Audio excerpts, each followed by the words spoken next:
What is good and what is up, y'all? It's your boy here, Jay, back and better than ever with another episode of Chargers Banter. The Chargers go ahead and take out the defending Super Bowl champions on Monday Night Football in crazy fashion, in overtime fashion. Wasn't exactly an offensive game by any stretch of the imagination, but went ahead and got the job done against the defending Super Bowl champions. Now have to turn around and face a familiar foe and a rival in the defending AFC champions in the Kansas City Chiefs, who haven't exactly been on their A game as of late, but have their backs against the wall and really facing elimination with this game right here in particular against the Chargers this Sunday at 10 a.m. But man, it's going to be a hell of a game because not only is it an in-division game, we went ahead and beat them early on in the season, but now having the opportunity to go ahead and put them out for good is what the Chargers are looking to do. But let's go ahead and get in a recap of that crazy game. That's just an understatement of how crazy that game was. And then get into a preview of tomorrow at 10 a.m. where we got the Kansas City Chiefs, baby, to go ahead and put them out of their misery right here on Chargers Banter.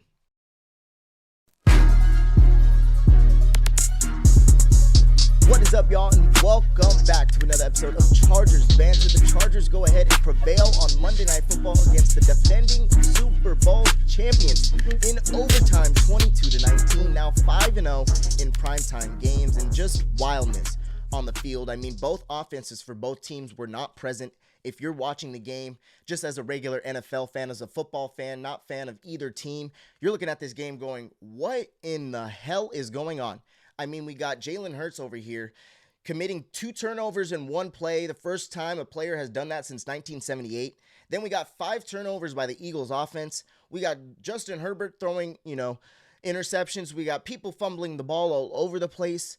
We got defensive game, and just missed kicks. There's just too much going on in this game. I mean, just a lot to handle, a little bit overwhelming, to be honest, for a Charger fan in particular, not only because of the fact of this game, but we always deal with this craziness. I feel like there's crazy games that always happen in Chargers territory. To say the least, it was just absolutely insane. But it was a great game, obviously, prevailing and getting the dub, and I feel like I would have a little bit different reaction to this game if it went the other way. But we went ahead and prevailed and defeat the Super Bowl champions in our house, 22-19. And all hail Dicker the Kicker, because he saved our butts plenty of times, 5 for 5, 1 for 1 with extra points, and a long of 54. Just amazing. If it isn't Justin Herbert, if it isn't our defense, it's Dicker the Kicker who is the MVP of this game. I mean, arguably the best kicker in the league at this moment. But let's get right into it, guys. A little bit of a recap of the crazy wildness that happened on Monday Night Football. And then let's get into a preview, because we got to turn around and strap our boots up and face a familiar foe in our rivals, the Kansas City Chiefs. Let's get right into it, as what a game. What a game. The Chargers go ahead and get the W last night versus not last night. This was obviously typed up the day after, but go ahead and get that W on Monday Night Football against the defending Super Bowl champions, 22-19 on a crazy ending, as Tony Jefferson seals the deal with a pick after But let's get right into it, as what a game, y'all. What a game. The Chargers go ahead and get the W on Monday Night Football versus the defending Super Bowl.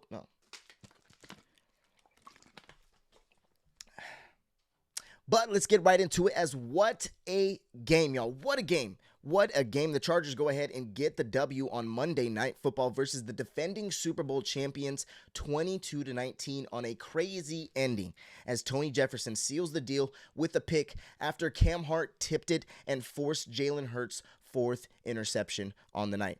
Back and forth game, to say the least, as the Chargers came out of the gate with the touchdown after a stop on the Eagles' opening drive, and none other than Amarion Hampton, who just came off of the IR. So, getting his touches quick and getting a touchdown and feeling very comfortable very quickly. And we're excited to see Amarion back into the fold. And speaking of injuries, Herbo just came off of surgery of a broken hand on, Sunday when he got his surgery, or Sunday night, Monday, and managed to suffice, not this past Sunday, but the, last Sunday, but managed to suffice and put up a winning effort against the defending Super Bowl champions, going 12 for 26, 139, a touchdown and an interception, and was also leading rusher with 10 carries for 66 yards, and all while getting sacked 7 times, a career high, which is insane to think about, knowing that your quarterback just came off of surgery and he gets sacked a career high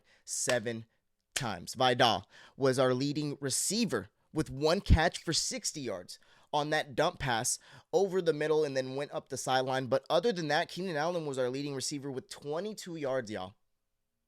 So outside of Kamani Vidal for that 1 catch that he took for 60 yards, our leading receiver was Keenan Allen for 22 yards. The MVPs of our team for this game were definitely, obviously, Herbert being the leading rusher and getting sacked 7 times and managing to suffice with a broken hand and getting our team to victory. But not only that, our defense forcing 5 turnovers. I mean, just insane.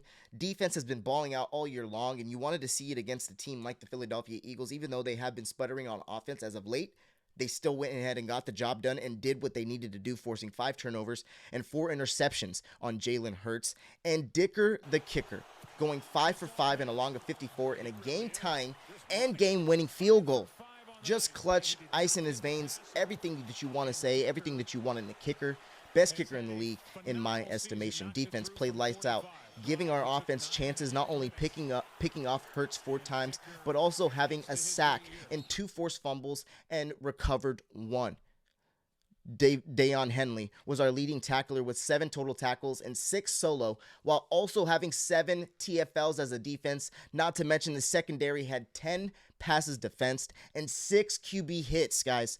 Awesome job by our defense. That's what you want to see against the superior offensive line that they do. For the Chargers, it was an up and down game, and it was as expected because of the injuries that we obviously have in the offensive line that we have and the defensive line that the Eagles have. The Eagles have a good defense, and not to mention that they needed a win, and also the Chargers were banged up.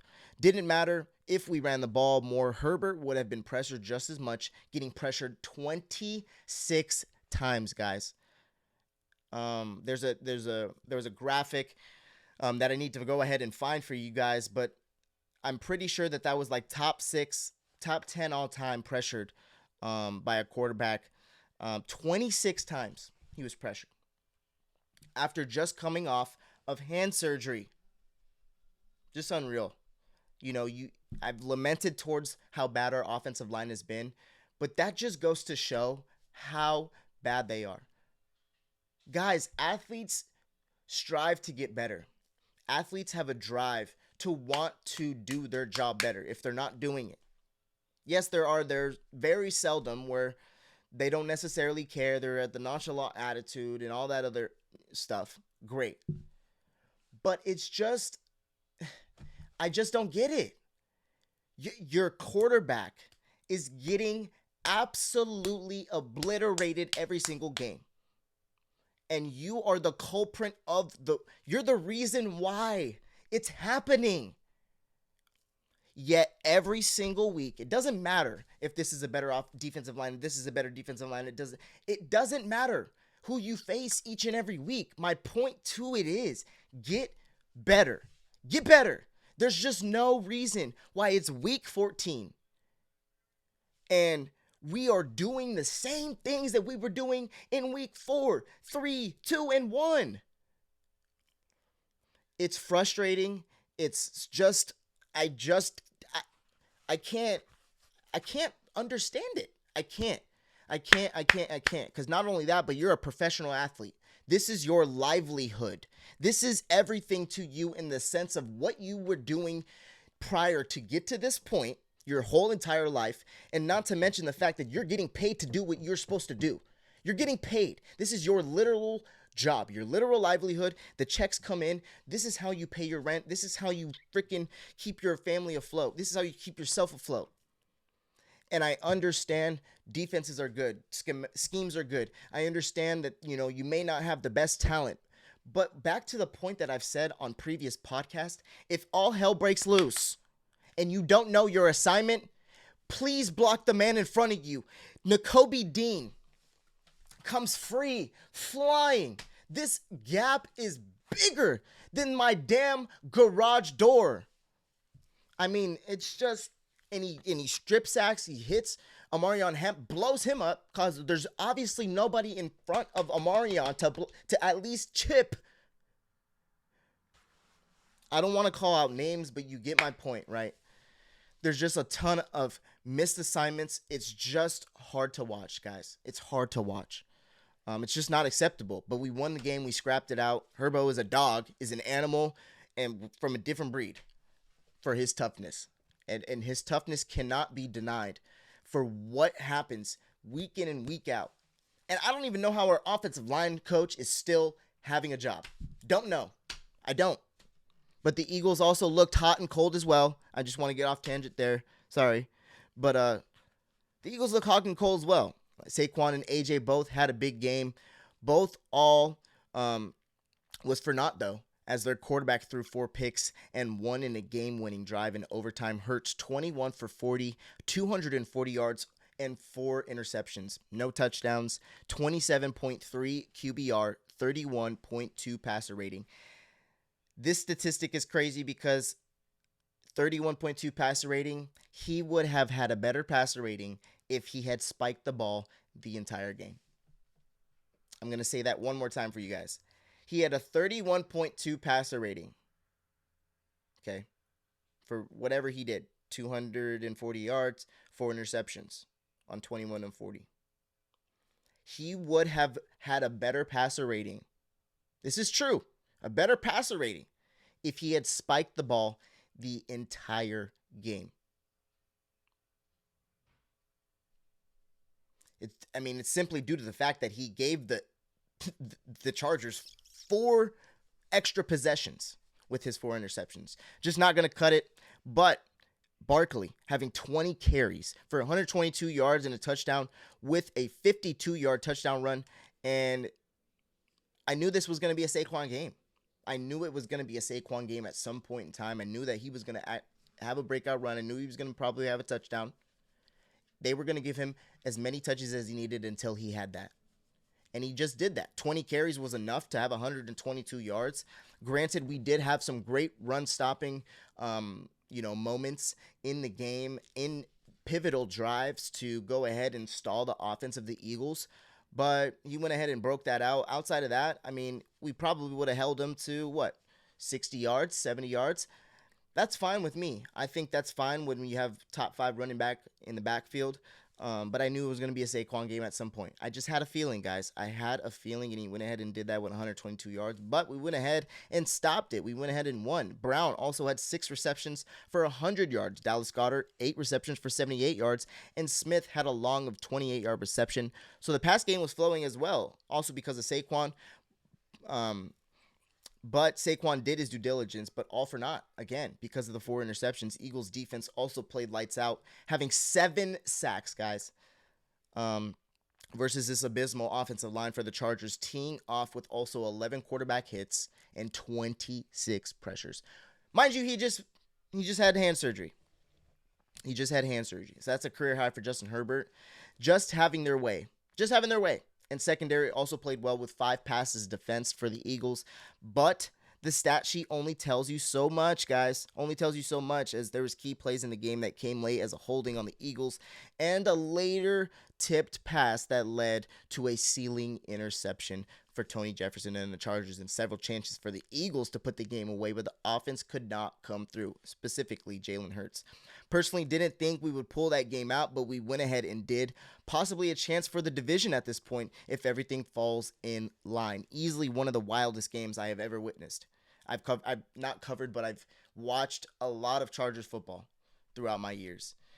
And that was easily top 2, top 3 craziest, wildest games I've ever been a part of, where we've come out on the winning side of things. And it was nuts, guys. It was just nuts. I don't know if that was really a football game. I don't. But like I said, easily one of the wildest wins, especially in Chargers history with that win. But enough hoopla and celebration. It was a great win, but there are things to work on and look forward to in this next week. We have an opportunity to put KC in the dirt for good, guys. We have an opportunity to put KC in the dirt for good and miss the playoffs for the first time since 2014. So that's just woo, right? I said 7 years with the Patrick Mahomes era, 8 years, but 2014 is, man, that would be awesome. So going to Arrowhead is going to be a task, but we will be ready, especially since we have played a tough, rugged game this past week, and they're coming off a terrible loss at home against the Texans. But the remainder of our schedule is a gauntlet, so we need to be prepared and ready for the next teams, as we have the Chiefs, then we have the Cowboys, and especially the Texans and Broncos, guys. So these next 2 weeks in particular, I think are going to be the most important in the terms of getting that W, feeling a little bit more comfortable, and also putting a team in the dirt that we know that is on our heels in a way. If we lose out, the Chiefs have an opportunity to win out and take our position. So that's the only opportunity that the Chiefs have in order to make the playoffs. So not only are we going to put them in the dirt, but also eliminating that pressure of having a team behind us wanting to creep up and take our position, having a little bit more comfortability in that sense, and then going on into the next weeks being a little bit more comfortable, a little bit more prepared, and hopefully a little bit more healthy, right? I think there's an opportunity to get a dub with the Dallas Cowboys. I think there's an opportunity to even get a dub with the Denver Broncos. The Houston Texans is going to be the tough one, I believe. I think that's going to be a tough one. I'm not exactly sure what's going to happen with that. Yes, I have lamented in previous podcasts. Don't be surprised if the Chargers, choke their way out of this, but they've prevailed in different facets and different ways that I haven't seen in years past. And so this is why, I don't have a change of mind, but I just was being a realist in the sense of, guys, we're banged up. These other teams that we're preparing to play, the Eagles, obviously could have won in a different way. So we could be talking completely differently if we had lost that game against the Eagles. So you get my understanding of, this could have been a shit show if we didn't handle business the way that we needed to handle it this week, right? Going into this week, if we had lost the game, it would have been a bigger opportunity for the Kansas City Chiefs, especially if they had won that game against the Texans. It would have been a completely different conversation that we would be having. We wouldn't be having a conversation about the Chiefs missing the playoffs for the first time since 2014 and having a 10% chance to make the playoffs in this moment in time. We wouldn't be having that conversation. But we are having that conversation. So now this is where the little bit more optimism comes in for me. We're understanding that maybe we win one more game or two more games. I did say 2 in the next 6, right? But we went ahead and won the last 2, right? Which was great. I understand that we were going to get that win against the Raiders, but we went ahead and got that win against the Eagles, right? I said 2 or 3 wins in the next 6 games, and we got 2 wins in so far 2 weeks. So we got 4 more weeks to get one more win to really solidify. I said 10 wins was really going to solidify, I think, our opportunity to get to the playoffs and not really be pressured into thinking that we're going to get our position taken over. But all that being said, again, I think that we have a great opportunity this week to go ahead and win this game. And if we don't, okay, fine. Next week, we have an opportunity to win against the Cowboys, right? That's also going to be a tough task because they have their opportunity to go ahead and take over the Chiefs, right? So that's 2 interesting weeks that we're going to have our A game just like we had this past week, right? The Philadelphia Eagles coming off of 3 straight losses in terrible fashion. And then go into the Chargers trying to get, their footing again so they don't lose the division. They're still got a great hold of it right now, but they wanted to win that game. So, again, back to my point, I was only that way and being a realist in the sense of, we could be talking completely differently right now if the Chargers had lost this Philadelphia Eagles game going into this week. Possibility to lose this game against the Kansas City Chiefs, and then even the Cowboys, because of the fact that the Cowboys now have an opportunity to go ahead and win the division, and they're winning great games, right? But again, there's still a lot of opportunity, is my point, to go ahead and get this last win in the next 4 weeks, whether it's the Chiefs, the Cowboys, the Texans, or the Broncos. But if we want to win the division, we do have to have, I think, another 2 wins. We have to have the Broncos lose at least 1 game, and it could possibly happen. It could possibly happen, but you get all of what I'm saying, guys. There's a lot of opportunity for this Chargers team to not only bury this Kansas City Chiefs team, but to go ahead and solidify a playoff spot, but then also compete for the division. I only said what I said because it was, a very, very slim margin that we would be talking about something completely different. But now we are here going into Arrowhead, have an opportunity to do what we haven't been able to do or see for 10 years, and the Chiefs not being in the playoffs. But like I said, the remainder of our schedule is a gauntlet of teams that have meaningful games. Have meaningful games. Not to mention that this might be, people are talking about Travis Kelce's last game. I don't know. He's going on podcasts making it seem like that. So much to look forward to after what has transpired, on Monday night. But just another step in the right direction for this Chargers team. So that is 2 wins to solidify the last 6 games. I think we can win one more game to solidify a playoff spot and make sure everything can set up for a potential matchup with maybe even Denver again in the playoffs. In the end, we got the dub, guys, and that was big time. And now looking forward to this Chiefs week, we got to get the dub and do business and put them in the dirt for good and help the division and have the AFC celebrate. No more Patrick Mahomes in the playoffs this year. And Lamar Jackson as we speak. So, like I said, we got the dub and look forward to next week or tomorrow in KC at 10 a.m. And let's go, baby. Let's go. Bolts up. But that is a wrap here on this EP of Chargers Banter. Bolts up and let's see what happens between now and next week. Right? Now and next week is going to be a big swing of things. And let's see what happens, guys. Bolts up. And let's see what happens tomorrow at 10 a.m. against the Kansas City Chiefs in Arrowhead. We out.